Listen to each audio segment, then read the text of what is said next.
In September, Hurricane Fiona hit the island of Puerto Rico, causing mass destruction, catastrophic flooding, and island-wide power outages. The U.S. territory may have been able to cope with the hurricane to some degree, except it was still recovering from the devastation caused by a Category 5 hurricane in 2017.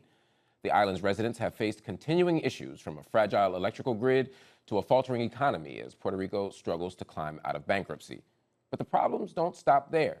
There's been a decline in manufacturing, chronic food insecurity, and what many of the island's residents essentially view as neglect by the United States government.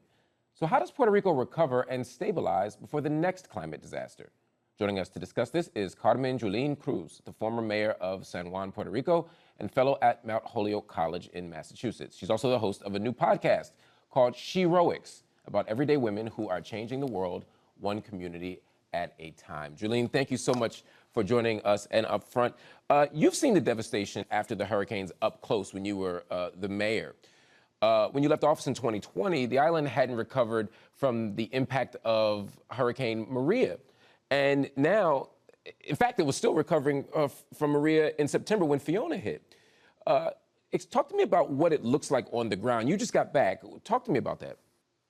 Well, first of all, there's a lot of people are very angry, and they have a right to be, but they're also about to lose hope. And I think that's the worst disaster that there can be.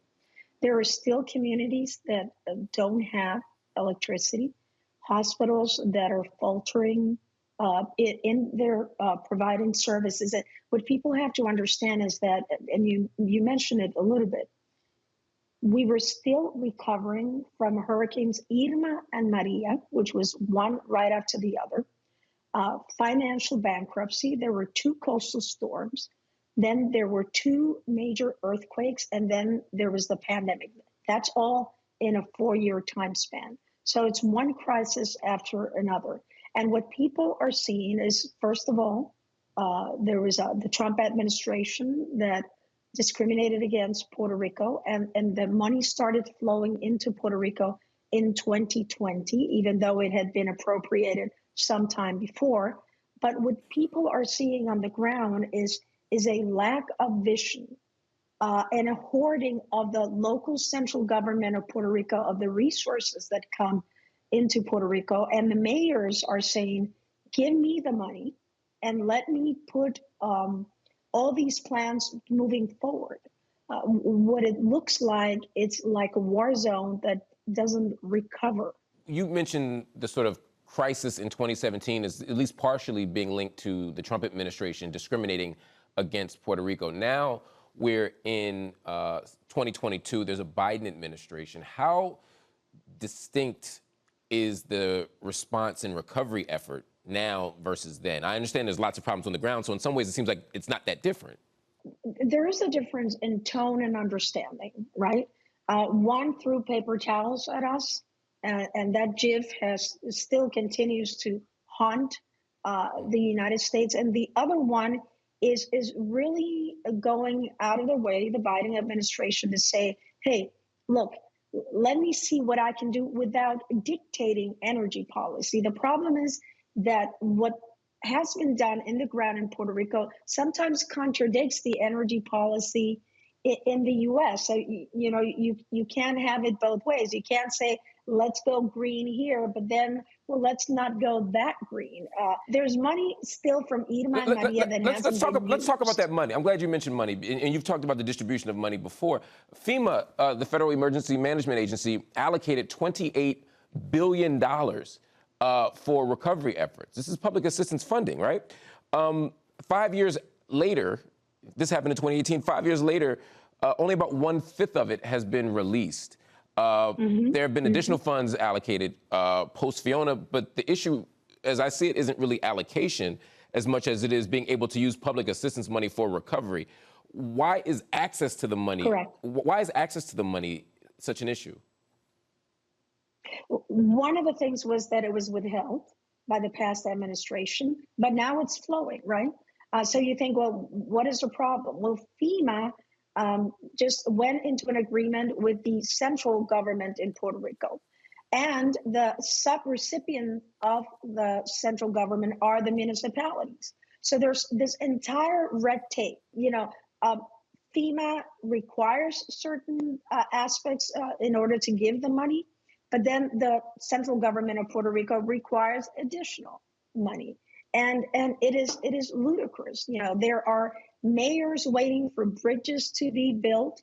There are citizens waiting for bridges to be built, for roads to be fixed all over Puerto Rico. I have to wonder how much of the slow recovery effort, how much of the overall condition of Puerto Rico is tied to the fact that you have such a sort of uneasy, untenable kind of political status. You have one representative in Congress, doesn't get to vote. You've been a U.S. territory since the late 1800s, but never had the kind of political representation that would come from, say, statehood. Is this the reason for the neglect? If you had more of a voice in Congress, would that matter? Well, let me put it to you this way. Puerto Rico is a colony of the United States. Territory is a euphemism for a colony. And we are a nation twice invaded, first by Spain and then by the United States. So what people and myself have been advocating is for a process of self-determination. First of all, the question that you ask is a very good one. Would Puerto Ricans be better off with representation in Congress? Well, are African Americans better off in voting rights, having representation in Congress?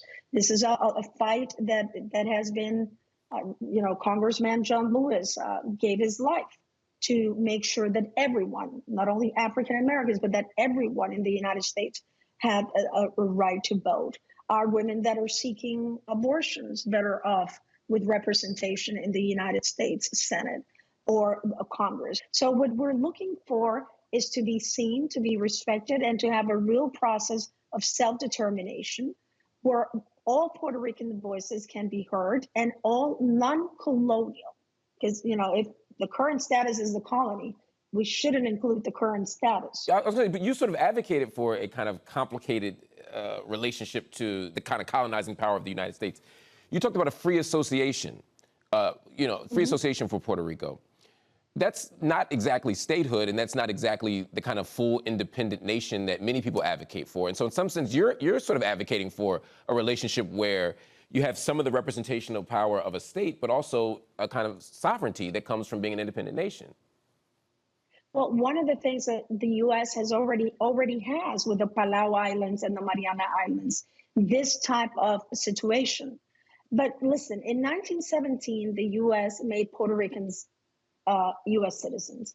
In 1941, Puerto Ricans had birth citizenship by law. So that can change tomorrow. Let's say that Congress goes even crazier than they have gotten at certain times. And they say, we're going to strip that out and Puerto Ricans will no longer be born citizens of the United States. What I am saying, and you're right, and I'll answer your question. What I am saying is that there is a mature way of having a dignified relationship between Puerto Rico and the U.S. There's 5 million Puerto Ricans in the U.S., and I'm one of them right now. And when I go back to Puerto Rico in January, I'll be part of the 3.2 million Puerto Ricans that live in Puerto Rico. So there is a responsibility when you put boots on the ground, when you tested the contraceptive pill in Puerto Rican women, when you tested Agent Orange in El Yunque, one of the largest rainforests in Puerto Rico, when you use the island of Vieques as target practice, bombed it, and rented it to other countries to be able to use it, there's an obligation to at least provide the people of Puerto Rico the opportunity to decide what the future of their relationship with the United States should be. So regardless of what I believe, which I believe in free association, more importantly than that is that the process is a process that is transparent, that is democratic, that states the implications of people voting for each one of the options in a clear manner so that there can be no translation into Puerto Rican Spanish, which will have nothing to do with the reality of what that vote would actually mean.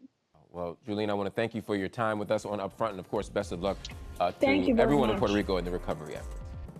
That is our show up front. We'll be back next week.